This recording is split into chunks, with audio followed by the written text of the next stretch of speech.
Good morning, afternoon, day, evening, night, or any other points that I've missed. You're listening to the Valentine's Day edition of Matt and Matt at the Movies. Happy Valentine's Day to you and yours, or you and you, or nobody at all. I'm Matt Parkinson in the captain's chair, and I'm joined once again by Matt Jarrell. Hello, Internet. Happy Valentine's Day to you and anyone else you might know. Or nobody if we're going to go be anti-Valentine's Day. Maybe if we're heartless, which we are. Maybe we are. We've got lots to talk about on today's show.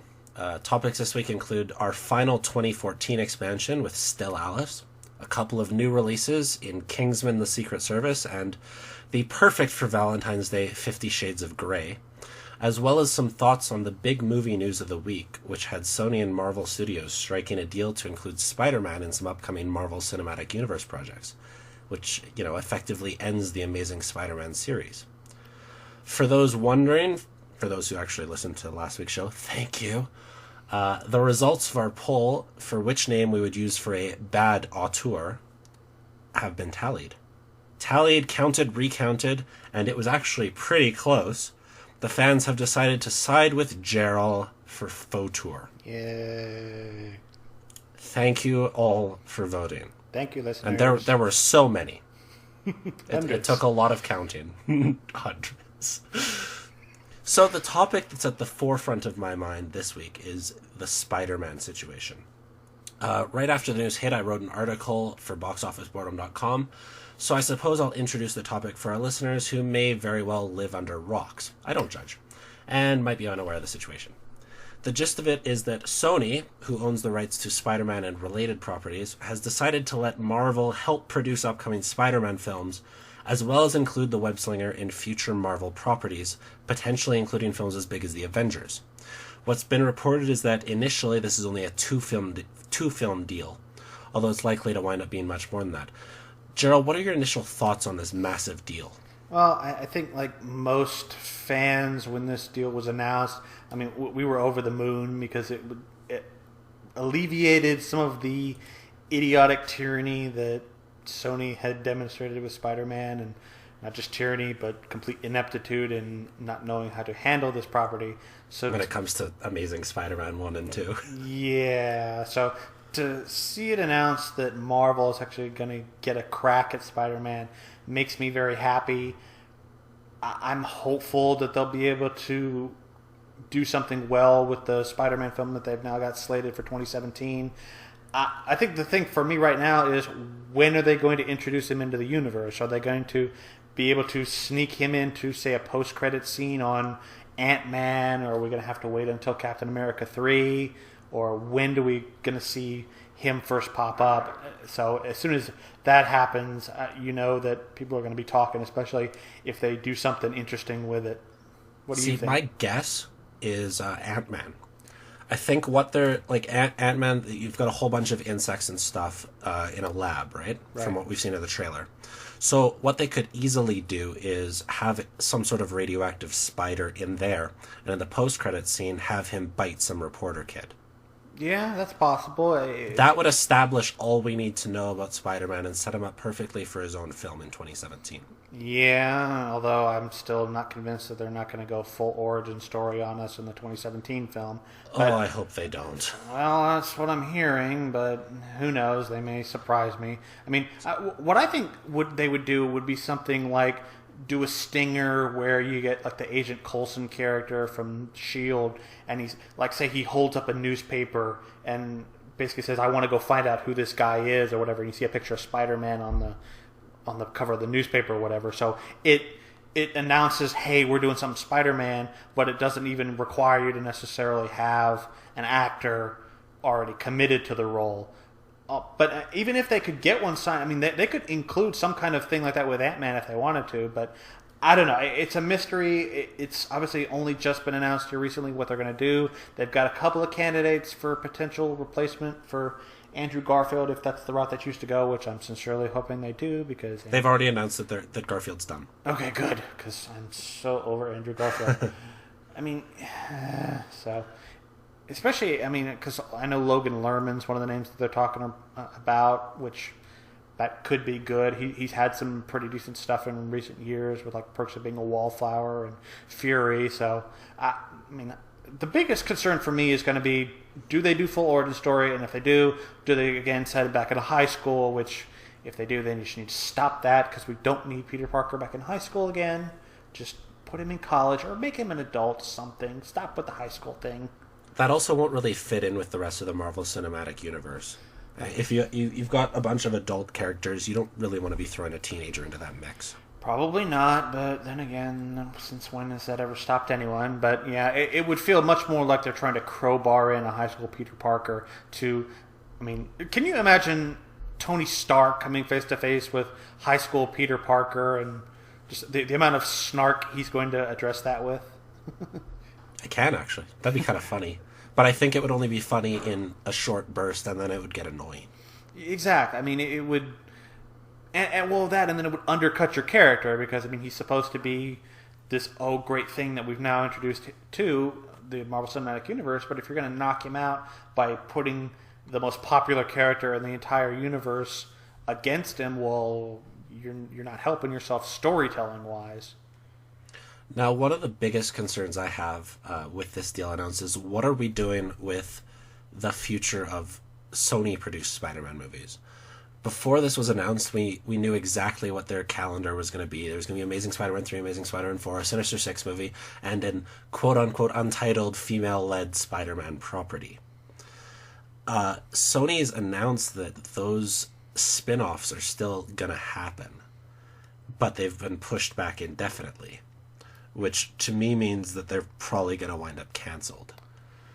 Yeah, I'm starting to really think that that's probably likely the case, which...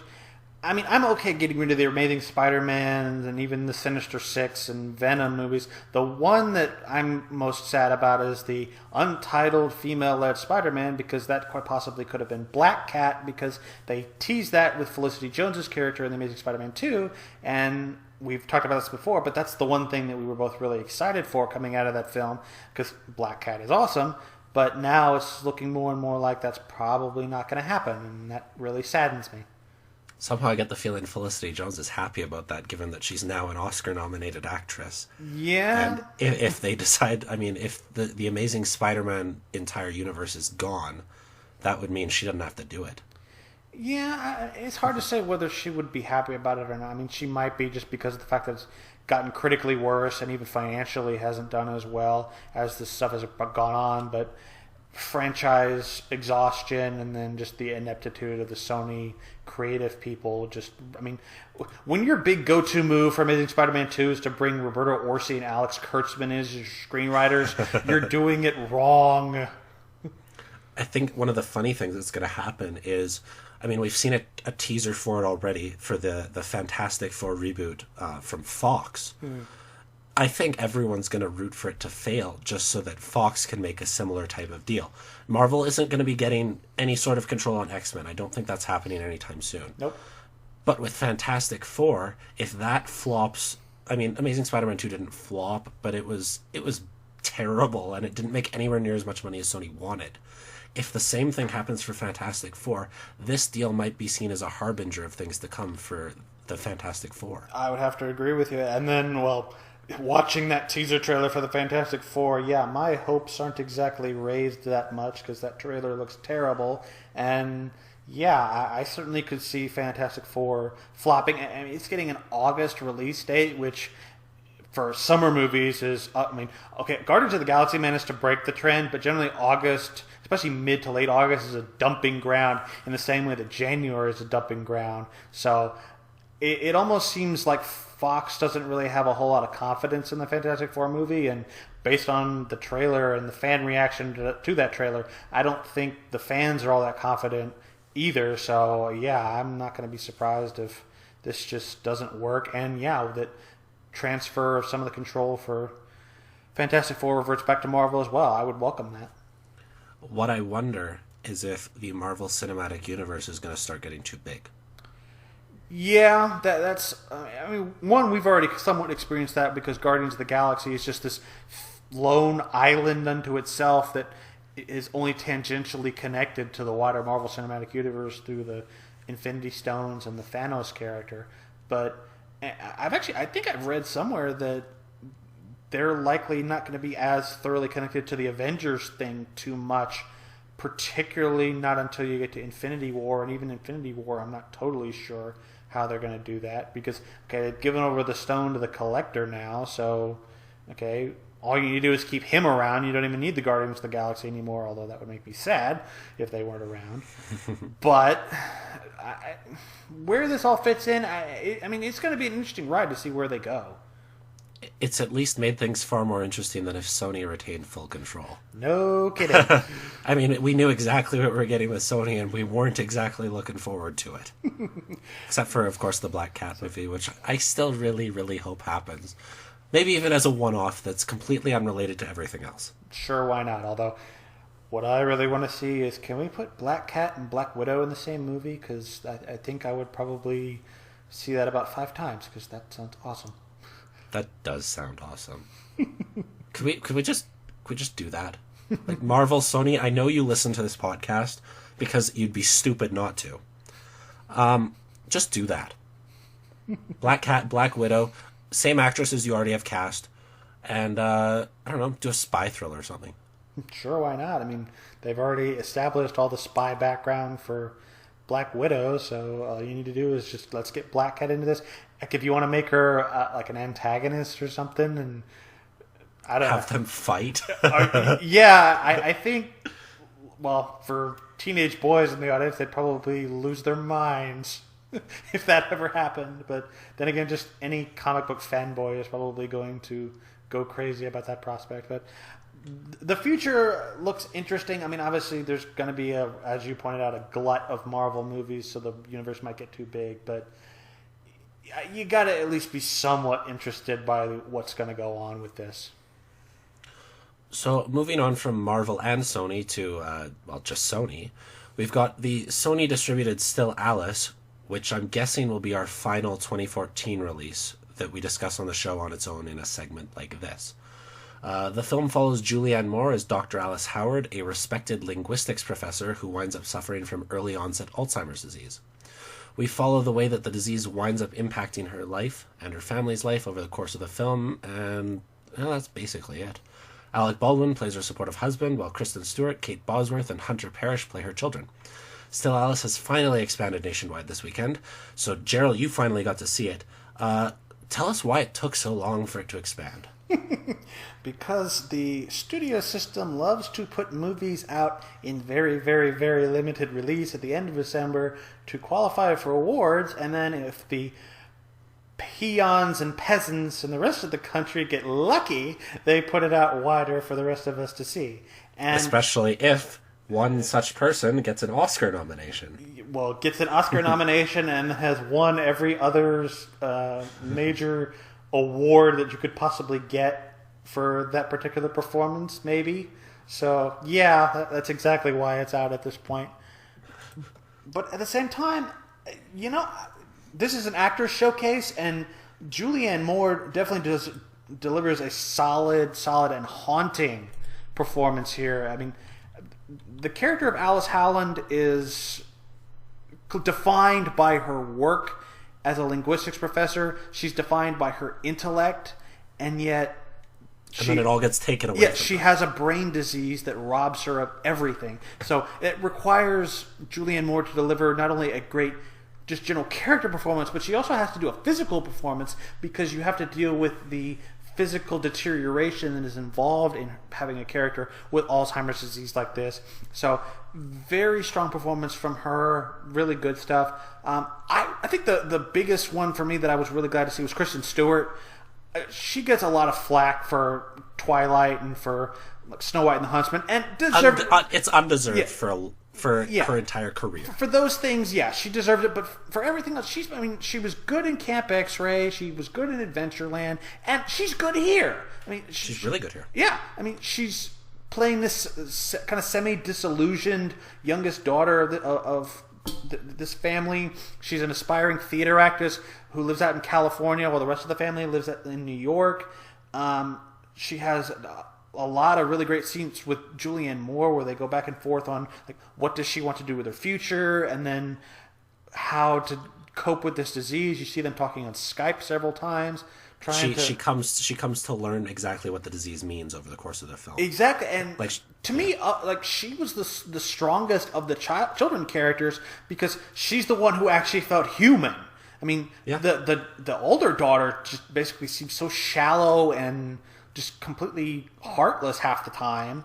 And there was one scene between Bosworth and Julianne Moore that happened over the phone. Yeah, which was really, I felt it was quite a poignant scene. No? Well, kind of. So my biggest problem with that scene is that it's done over the phone. So it would have been more poignant if it had been face to face. Okay. It was poignant from Julianne Moore's side because you actually get to see her reaction. Whereas with the Kate Bosworth character, I'm just getting this disembodied voice, and then that particular line reading, it didn't feel all that emotionally gripping to me. Like I said, Julianne Moore's section of that, yes, I will agree with you, was poignant. It didn't have as strong an impact to me because I couldn't see Kate Bosworth. It was just like, Mom, I inherited this from you. And Julianne Moore is generally distraught, as she should be. But, so, yeah. Well, I took it more as Bosworth's supposed to be in shock. Maybe. I don't know. It's more powerful because of what it is and not because of Bosworth or how it's handled. Yeah, that is true. But for me, if you're going to really try to sell it, especially being as impactful a thing as it is, because she's also trying to get pregnant and she's in the middle of fertility treatments. And if you really want to sell me on the shock from her, I want to see it on her face, not just hear it in her voice. That's so, yeah. It also doesn't help that I don't like her character all that much, because to me she's, as I said, very shallow and largely one note, and I didn't like the son all that much either. I mean, he's barely even in the thing. Yeah, so he barely leaves an impact at all. I mean, he doesn't leave an impact for me, and so that's why I'm really glad to have Kristen Stewart here as much as she is, because she gives a solid performance. She anchors this thing in something that's a little bit more human and real. Because honestly, I didn't like Alec Baldwin in this movie very much. He does fine as a performance, but I hated his character because he's so work obsessed and like he seems dismissive often of his wife half the time, and then they try to save it with one breakdown near the end, and it felt forced. Well, they try to save it, and then they still go forward with the whole, okay, I'm getting a job offer in Minnesota, and well, I'm basically going to take advantage because my wife doesn't really know what's going on as much anymore, so I can move and it'll just be fine, and we'll get doctors in Minnesota and whatever. And I'm like, I did not. I mean, again, a good performance from Baldwin, but I hated that character. Did you find the film particularly emotionally involving? Yes and no. That basically sums it up. Yeah, I really did get it from, again, Julianne Moore. We're going to keep banging on that because she's just great. She's winning the Oscar. Yeah, I mean, we're spoiling that right now. She's winning. Yeah. Yes, we're going to talk about this on our Oscar special next week, but yeah, she's guaranteed to win the Oscar at this point. She gives a great performance, but at the same time, because most of the other characters are so one note or unlikable, it didn't resonate with me quite as much as I expected it might have. The scenes that really got to me the most were the Kristen Stewart, Julianne Moore scenes, and particularly with how that resolves itself at the end with Stewart taking the actions that she does, and then the monologue that she gets, where I believe she's reciting a script from one of the plays that she's been in or something. But I think it was one she was auditioning for or something. Yeah, those scenes together work really well for me. Where I think it, besides the one-note supporting characters, where it loses me is the speech she gives to the Alzheimer's convention. Feels really corny. I mean, I know obviously they're trying to pull for pathos, and it's supposed to be the inspirational, uplifting thing, and it kind of is, but it still feels like a cliche that I've seen 1,000 times before with these inspirational, I've really down and having trouble, but I'm going to make it through, and I'm going to stay strong. And I'm like, yeah, okay, I've seen this speech 100 times in films before, so it doesn't really do much for me. I mean, what did you think? feel largely the same way. I thought the speech was more effective than you. Maybe because of her profession. Maybe because, a lot of those speeches they're not mental illnesses. Yeah. They're largely physical things, whereas in this case, it's a struggle just to write the speech, just to recite the speech. True. And then because of who she's giving it to, because of how that used to be her entire thing. She used to give speeches for a living. Yeah. And then you see her struggle through it at the end. I thought it worked quite well. Yeah, that's a fair assessment, I think. It's not just a mental illness, it's a physical thing, so it's even worse. I mean, she actually makes the point where she said, I wish I had cancer, because people actually care more than with Parkinson's, which, that's a whole different issue. Yeah. Alzheimer's. Your name is Parkinson, I blame you. But anyway, yeah. So I think one of the most interesting scenes for me is, how do you think it would have felt if it had ended on a suicide? Because I honestly thought they were going there. I thought that... I don't know how I would have felt. It's hard to talk about a hypothetical like that, especially because you see it to the end and stuff. I think it's a good question. It would have been obviously very tragic, but at the same time, it would have I think it would have felt cheap. See, I don't necessarily agree. I think because the issue of terminal patients choosing to end their lives is such a contentious issue right now, that it would have been an interesting choice to make. It's not necessarily to say it would have worked, but just the simple fact that they were willing to even go there, I was at least intrigued by.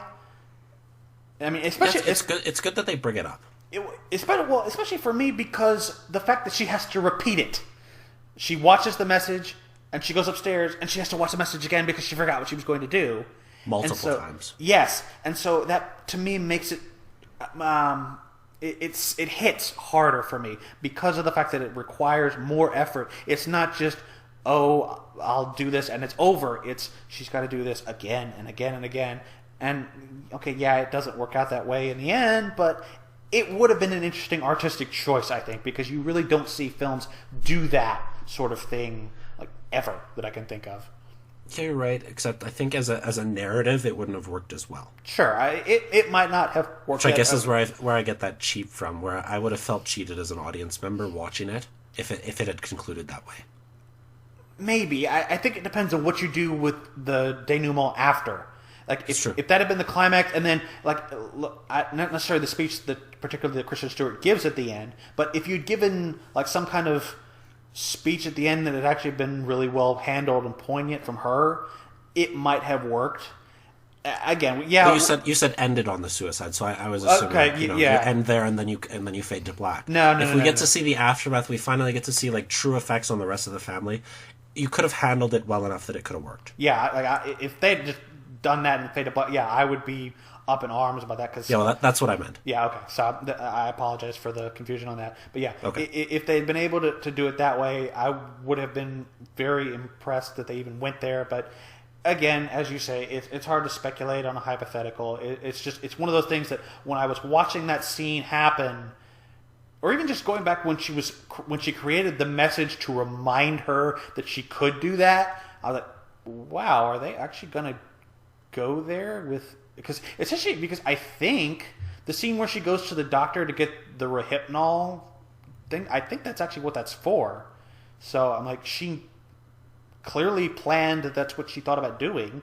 So like, if they'd actually gone there, I'm like, well, okay, props to you, movie, for having the courage to at least go there. I mean, even if you don't end up doing that. So anyway, we belabored that point enough, I think.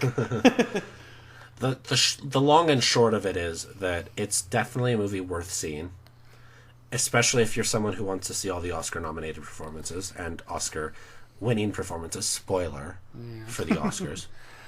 So I guess one last question I kind of had. Did you feel that giving her a form of Alzheimer's that's A, familial, B, early onset, and C, more greatly affects people who are well educated, do you think that's a little over the top? No. Why not? because it allowed everything to happen in such a short period. I mean, we're told that it develops faster in people that are more educated. So it allows it to happen over a shorter period of time, keep the movie shorter. I mean, the movie's only like 100 minutes long. Yeah. Which is good. We get to see Julianne Moore go through all these different phases. And it wasn't something that I thought about during the movie. Okay.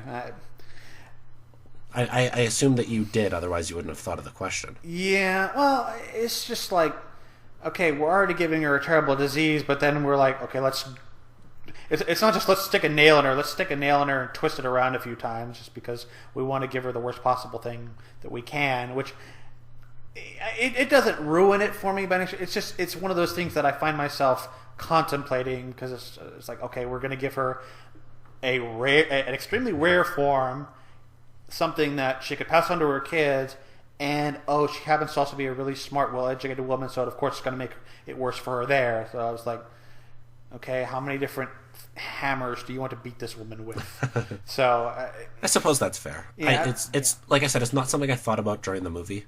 Yeah, I noticed, like I said, it didn't ruin the movie. It's still a really good movie worth checking out, and especially for Julianne Moore and Kristen Stewart's performances, because both of those are really solid.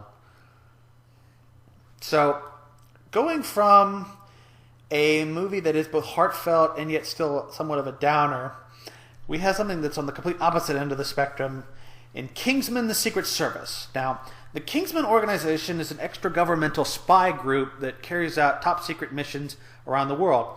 So our main person that we deal with is Harry Hart, who's played by Colin Firth, and he recruits a young, street-smart kid named Eggsy, who's played by Taron Egerton, into the Kingsman training program after he loses one of his colleagues to death. Unfortunately, at this same time, a tech genius named Richmond Valentine, who's played by Samuel L. Jackson, concocts an evil scheme to take over the world, necessitating the Kingsmen take action in order to save the world. So, Mr. Parkinson, what did you think of this film? This is so fun. I don't even care about anything else. It's just so much fun. I had a smile on my face from start to finish with Kingsman. No kidding. If you could distill pure, unadulterated joy into a film, this is probably what you would get. I'd like to point out off the top, this is an R-rated film. Yes. The trailers have kind of tried to hide that, maybe because they're hoping that parents will take their teenagers to see it. This thing is really bloody, really profane. Parents should take their teenagers to see this anyway. Who cares? Well, yeah. This movie's too fun to ignore. And let's phrase it, teenagers are the perfect audience. I mean, They really are. This is Matthew Vaughn directing a comic book by Mark Millar.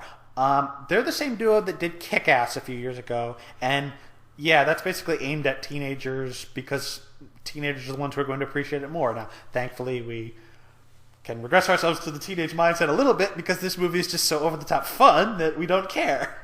So basically, it's hyper-stylized and ultra-bloody violence, mixed with a really, really great sense of humor. Much of it lampoons old spy movies, James Bond movies in particular.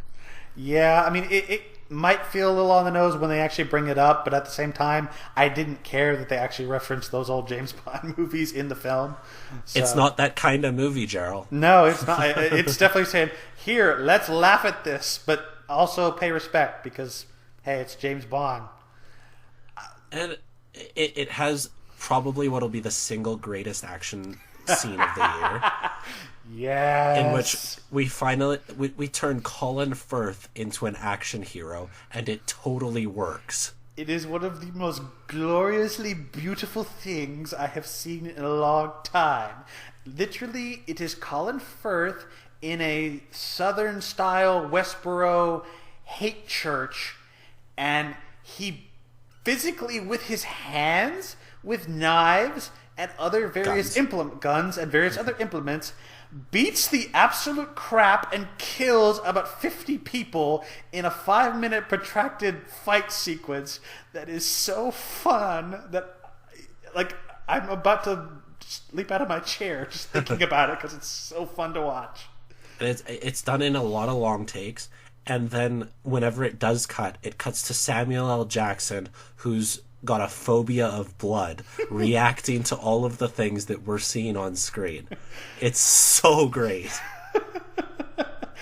Oh, and having Samuel L. Jackson as your villain is brilliant because, A, like you said, the phobia of blood, the affectation of his lisp is hilarious, especially when he's talking about how much he hates the sight of blood.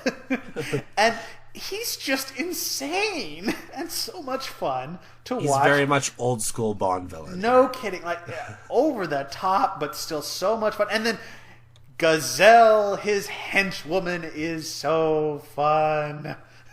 She of the blade feet. The blade feet, yes. I mean, yes, I would like to know how she got her blade feet and why she has them, but I don't think it really matters. As soon as you see her slice a man like down the middle in half completely, I'm like, I no longer care. This woman just cut a man in half with her feet. Oh, good grief! Thank you. And Taron Egerton, he's a find, man. A revelation beyond belief. I mean, yeah, he's playing your stereotypical street smart kid who gets recruited to become a hero, but he sells it so well. Oh, very much does he sell it so well. He's funny, he's clever, and if this dude doesn't get more leading man roles in the future, then somebody in Hollywood is failing miserably because he's awesome in this movie. He's also incredibly believable with the action scenes. I mean, there's a parkour scene at the beginning of the film that just reminds you, hey, Taken 3, this is how you do a parkour scene.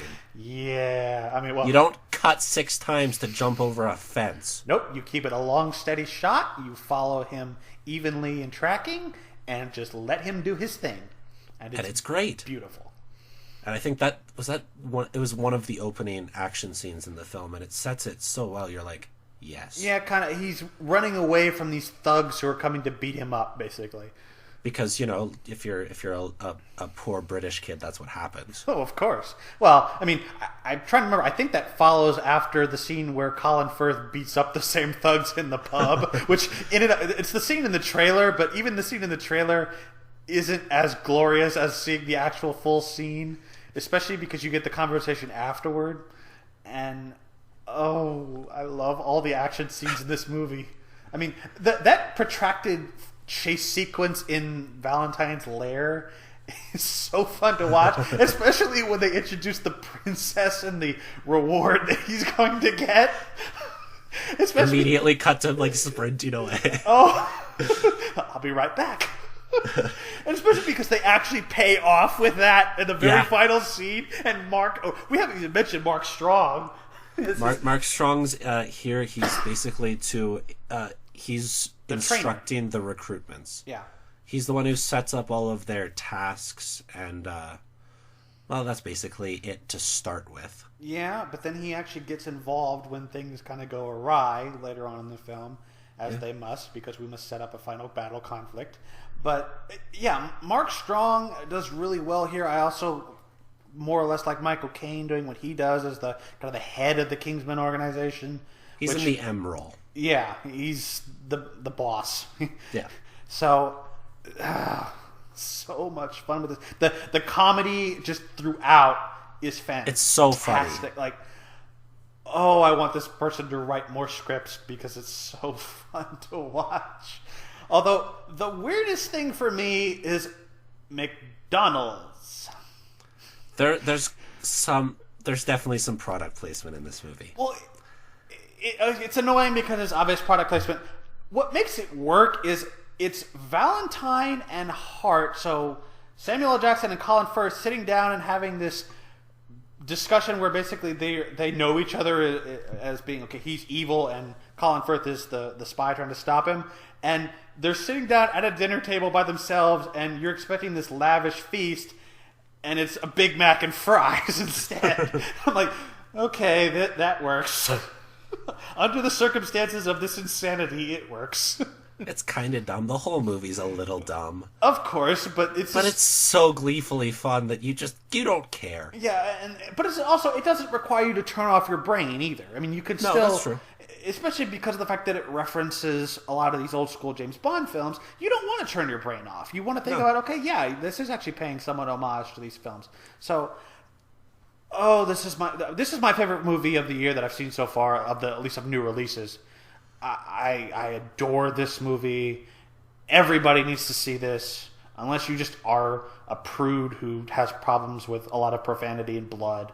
Which There's not even too much blood, really. no, but like I know people who would even just the amount of profanity would bother them. So That's true. But still, unless you just have some kind of weak constitution, go out and see this movie as soon as you can. See it twice, please. Gerald and I both saw it at screenings, and we were both very likely to go see it again. Absolutely. So, that brings us to the final new release of this week. The one that fits most with Valentine's Day, the quote-unquote romance film. The one, the only, 50 Shades of Grey. I get the feeling it kind of scared away any genuinely romantic films from getting a wide release, as the only things that studios could really do is counter-program things like Kingsman. I mean, 50 Shades of Grey made $30 million on Friday. 30 million, guys. Most films have a plot that take a paragraph or two to describe, but not this one. I'll do it in a sentence. A literature student named Anastasia, played by Dakota Johnson, enters into a BDSM relationship with a rich man named Christian, who is played by Jamie Dornan. That's it. I had more fun. The most fun I had with 50 Shades of Grey was seeing the Pitch Perfect 2 trailer before it. Gerald, go ahead and begin your assault. I miss Twilight. I hated this movie so much, I wanted to see another Twilight film instead. He brings this up because the 50 Shades of Grey novel was originally a Twilight fan fiction. Yes, Yeah. no, seriously, that's how it started. And it is obvious that this was a Twilight fan fiction. Dakota Johnson is Anastasia Steele, is Bella Swan, Christian Grey is Edward, and there's even Jose, the friend-zoned guy who wants to be her boyfriend, who is clearly the Jacob character. Oh, good grief. I hate this crap. Ugh. And it doesn't help that Dakota Johnson, I mean, she actually could be a good actress, but the material she's working with is so bad that Anastasia, or Anna as she prefers to be called, is a doormat. Yeah. Pure and simple. And that's actually rather appropriate because Jamie Dornan is a wooden one-note human doorknob. He's boring. I cannot believe this man is leading a major movie. He is dull as dirt. I don't want to see him as some kind of lead in a quote-unquote romantic film. Not that he's romantic because he says so, even though he says so. He does a lot of romantic things, surprisingly. He really does, for someone who's like, I don't do romance. And he says it in about that type of tone. Yeah. He does lots of romantic things. He takes her on this plane that I wanted to see that plane try to land, in all honesty. I wanted to see it land. Crash, I guess I should say. But well, yeah, it did. That's what it looked like it would have done. But, you know. I would have been happy with that because one could only hope, right? Yeah, but then we wouldn't have more movies. Yeah. I think I made the mistake of going into this film thinking there'd be a plot. Stupid me for just assuming that much. Yeah, like. It takes so long to get going, too. It takes over an hour before we actually start, before the two characters have any sort of sexual relations. Yeah, and even though they have those relations, these two actors have less than zero chemistry together as a couple. Oh, they seem... Well, I guess that fits with Twilight, doesn't it? No, Twilight was more believable than this. It's true. But in terms of... I mean, neither film really had the leads caring a whole bunch, having but much chemistry together. And then, okay, this movie is obviously sold on the fact that it's got a lot of sexual content, including the BDSM aspect, which, I'm sorry, this makes a mockery of, quote-unquote, what BDSM is supposed to be about. I mean, I've never participated in it. What I've read about it makes it seem completely different to what this film shows. And frankly, it's supposed to be edgy, but it's boring. I never thought a movie with this much nudity, and it's mostly female nudity, by the way, despite, the movie being aimed at females. Jamie Dornan actually had it written into his contract that you would not see his genitals. See, why would you hire him then? I have no idea. This movie is so male gazy, despite being made by women for women. It doesn't make any sense. It makes me disappointed in Sam Taylor Johnson as a director. I mean, it's okay at the direction, but it's like, how do you make this movie? And I thought this was supposed to be female empowerment, and yet it's not. Or at least female pleasure. Yeah, and it's really not. I mean, I'm sorry. To me, she's a lot more victimized than what an actual relationship would be, where she experiences a lot of happiness and pleasure in the relationship, even though she's on the receiving end most of the time. I mean, in this film's mind, the greatest thing that can be offered is the idea of Christian Grey himself, as though that is some fantastic prize. Which, considering how completely dull he is. Yeah. And the dialogue is so clunky and laughably stupid. Yeah, it's not supposed to be funny, but at a lot of times it is. Yeah, the number of times my audience was laughing at what was... I'm like, this is not supposed to be funny. Why are people laughing? And yet they are, because it's so bad. And the sad thing is, it's better written than the book. I mean, I haven't read the book fully, but from what I have seen of it in snippets, the writing is improved dramatically in this screenplay. So, and yet it's still this bad. Exactly. It's like you took absolute garbage and made it into slightly less absolute garbage. So fans of the book, I think, are even going to be disappointed by this. I mean, it cuts out some of... I mean, the movie would have been NC-17 had they kept everything from the book. And from what I've been told, it's significantly tamer than what's shown in the book, too. And you read the book for that sort of content. Yeah. You don't get that content in the movie, really. No, you really don't. I mean, it's like, okay, it tries to push the R rating to the limit, because clearly they didn't want the NC-17, because otherwise it would never see a wide release in any theaters other than art house theaters, because the major chains won't show NC-17 films. And yet,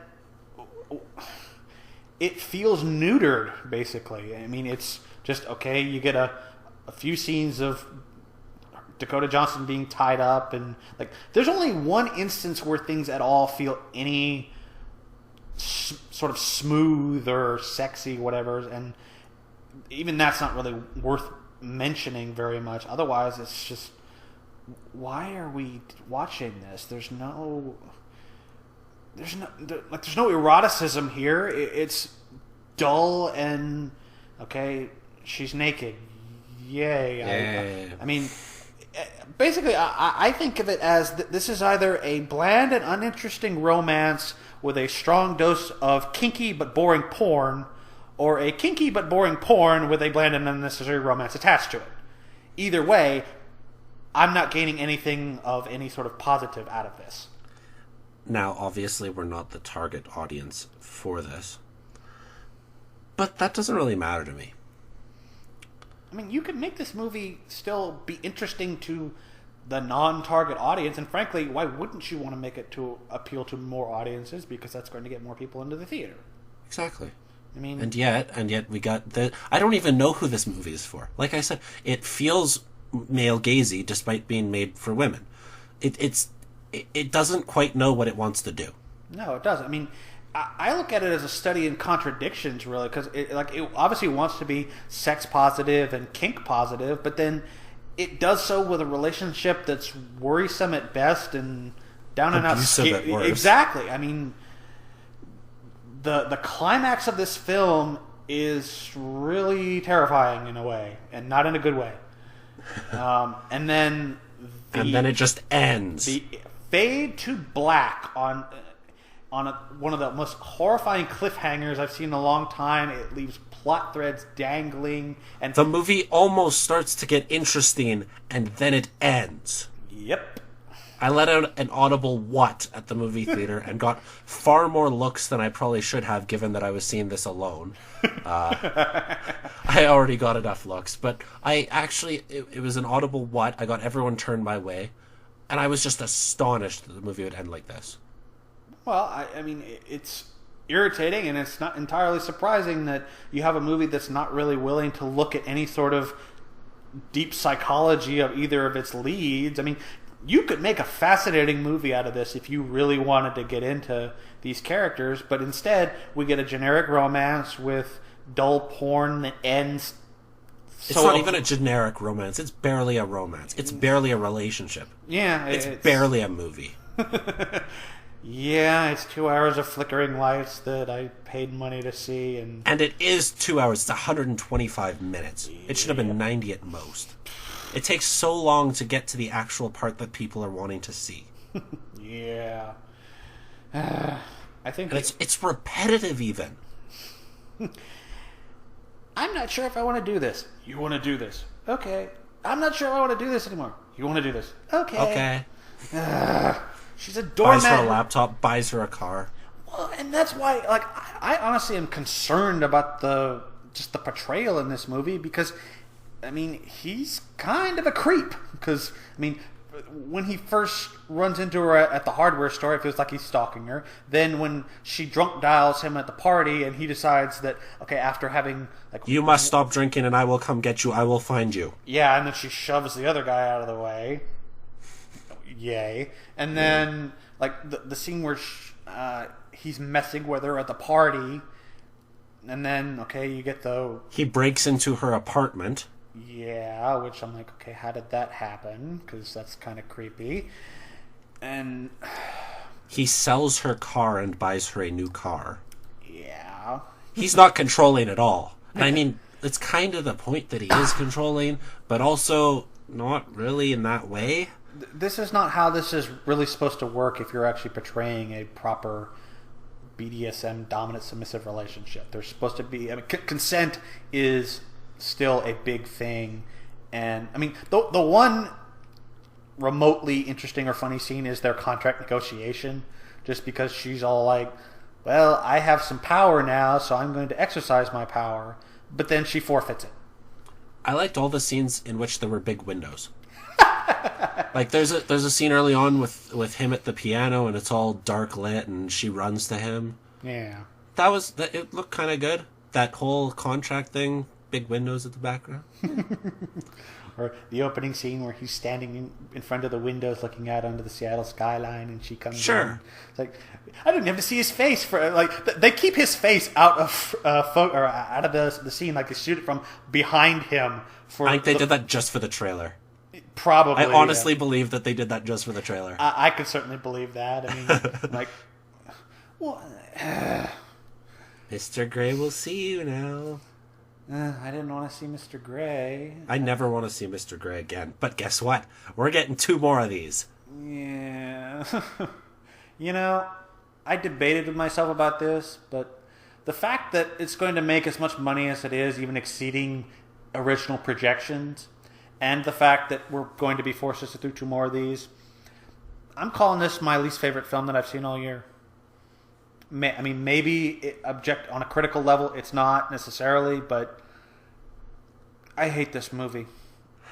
When I left the theater, I had it pegged as a better erotic film than The Boy Next Door. I don't know if that's the case anymore. No. It gets worse and worse the more I think about it.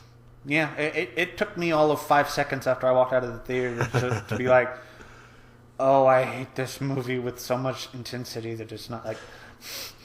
My intensity of anger at this movie is more intense than anything Jamie Dornan pulls off in this film. Well, he doesn't, act in this movie except one blank expression for the entirety of it. Yeah, I guess it's like, oh, his steely eyes are so hypnotic. No, they're not. And especially when they're slowed down by sluggish pacing and just... repetition. Repetitive.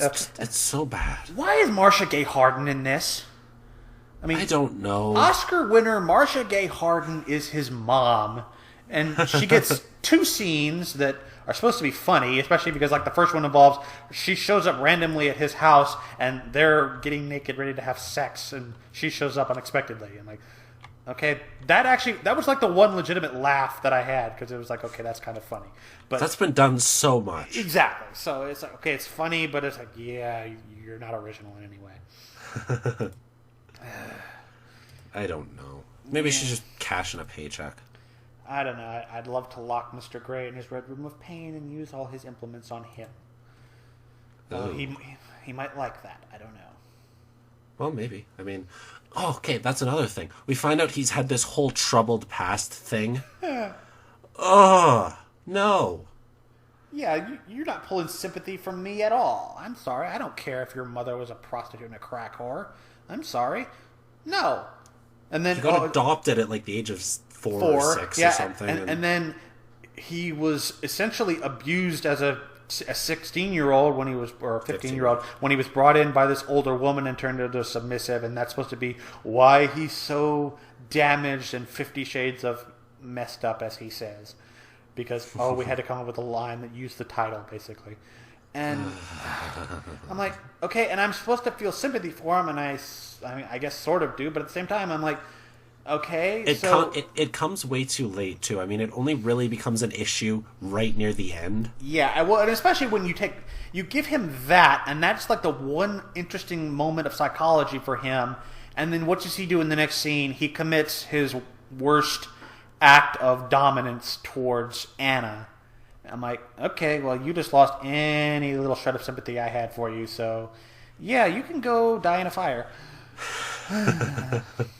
Hey, maybe that's how the third movie ends. No, it doesn't. I know how this whole thing ends because I have read plot synopses for the other two books. Maybe they'll pull a Twilight and we'll get to see it all in a hallucination. Nope. That would be nice, but nope. Well, they made that up for the movie. They can make it up for the third movie.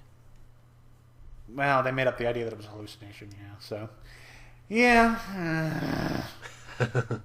50 Shades of Grey. 50 Shades of Awful. I would use stronger words, but...